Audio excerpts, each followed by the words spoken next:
पाकिस्तान के साथ कारगिल युद्ध को आज 25 साल पूरे हो गए हैं और पूरा देश विजय दिवस मना रहा है। भारत की इस जीत में दोस्त इजराइल ने बड़ी अहम भूमिका निभाई थी। भारतीय सेना को साल 1999 में कारगिल की चोटियों पर बैठे पाकिस्तानी सैनिकों को निशाना बनाने में बहुत मुश्किलों का सामना करना पड़ रहा था। भारत के पास एक बोफोर्स तोप थी जो चोटियों पर निशाना बना रही थी, लेकिन दुश्मन के बंकर पर सटीक हमला करने में मुश्किल आ रही थी। महासंकट की इस घड़ी में दोस्त इजराइल भारत के साथ आया और लेजर गाइडेड बमों के लिए लाइटनिंग पॉड की तत्काल भारत को आपूर्ति कर दी। इन पॉड को इजरायली इंजीनियरों की मदद से भारत के मिराज 2000 फाइटर जेट में लगाया गया। इसके बाद भारतीय वायुसेना के शेरों ने पाकिस्तानी सैनिकों के ठिकानों को चुन चुन कर तबाह करना शुरू कर दिया। आइए जानते हैं इस दोस्ती की पूरी कहानी। इजराइल ने जिन हथियारों को दिया था उनमें एक प्रमुख उपकरण था इजराइल का लाइटनिंग लेजर डेजिग्नेटर पॉड। यह पॉड टारगेट पर अदृश्य बीम का फायर करता था, जिससे इजरायली बम उसे ट्रैक करता था और फिर सटीक तरीके से तबाह कर देता था। एनडीटीवी की रिपोर्ट के मुताबिक भारतीय वायुसेना के विंग कमांडर रघुनाथ नाम्बियार ने 24 जून 1999 को लाइटनिंग पॉड से लैस मिराज विमान की मदद से कारगिल की चर्चित टाइगर हिल पर पाकिस्तानी सेना के ठिकाने पर निशाना लगाया। इस हमले में पाकिस्तानी सेना का यह ठिकाना तबाह हो गया। यह युद्ध में भारतीय वायुसेना का लेजर गाइडेड बम से पहला सफल हमला था। भारतीय वायुसेना ने कुछ साल पहले इसका वीडियो भी जारी किया था।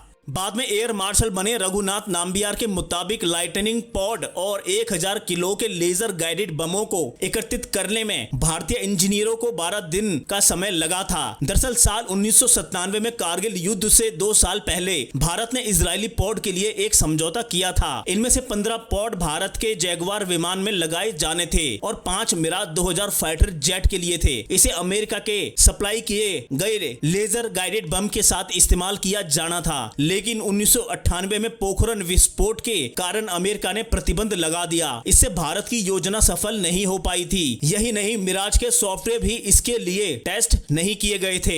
इस समस्या को दूर करने में भी इजराइल ने भारत की मदद की। एयर मार्शल नाम्बियार के मुताबिक इजरायली तकनीकी एक्सपर्ट ने भारतीय विशेषज्ञों के साथ मिलकर काम किया। इससे कारगिल में अमेरिकी लेजर गाइडेड बम में इजरायली पॉड को इस्तेमाल के लिए तैयार कर लिया गया। इस लड़ाई के दौरान एक और दिक्कत यह आई कि भारतीय मिग-27 और मिग-21 विमान सटीक तरीके से कारगिल की चोटियों पर हमला नहीं कर पा रहे थे। पाकिस्तानी सैनिक कंधे पर रखकर फायर की जाने वाली सतह से हवा में मार करने वाली मिसाइलों का इस्तेमाल कर रहे थे। इन हमलों में भारतीय वायुसेना का एक मिग-21 फाइटर जेट और एक Mi-17 हेलीकॉप्टर नष्ट हो गया था। इस बीच इजराइल की मदद से बेंगलुरु में मिराज जेट को अपग्रेड कर दिया गया और उसने लगातार हमले करना शुरू कर दिया। नाम्बियार ने बताया कि 24 जून 1999 का दिन निर्णायक रहा। पंजाब के आदमपुर से 3 मिराज फाइटर जेट ने उड़ान भरी। उनके निशाने पर टाइगर हिल था। उन्होंने बताया कि इजरायली लाइटनिंग पॉड से 50 किलोमीटर की दूरी से टाइगर हिल नजर आ रहा था। हम यह देखकर उछल पड़े कि टाइगर हिल के आसपास कोई बादल नहीं था। नाम्बियार को ही लेजर से गाइडेड बम को पहली बार गिराने का काम मिला था। टाइगर हिल की चोटी 16,600 फुट की ऊंचाई पर थी और भारत को उसे कब्जा करने में बहुत मुश्किल आ रही थी। इस हमले के लिए मिराज विमानों को कम ऊंचाई से उड़ान भरना पड़ा, वह भी तब जब पाकिस्तानी मिसाइल का खतरा था। इसके बाद भी नाम्बियार की टीम ने जान की परवाह किए बिना टाइगर हिल के पास जाकर पाकिस्तानी सेना के ठिकानों को तबाह कर दिया। इससे कारगिल की जंग में भारत की जीत का रास्ता साफ हो गया। इन हमलों के दौरान नाम्बियार ने 5 लेजर गाइडेड बम गिराए। भारत इस एहसान को नहीं भूला और हाल ही में उसने गाजा युद्ध के बीच हथियारों और गोला बारूद की आपूर्ति कर अपना कर्ज चुका दिया, वह भी तब जब इजराइल को दुनिया भर से हथियार नहीं मिल रहे थे। भारत को इसके लिए आलोचना का भी सामना करना पड़ा।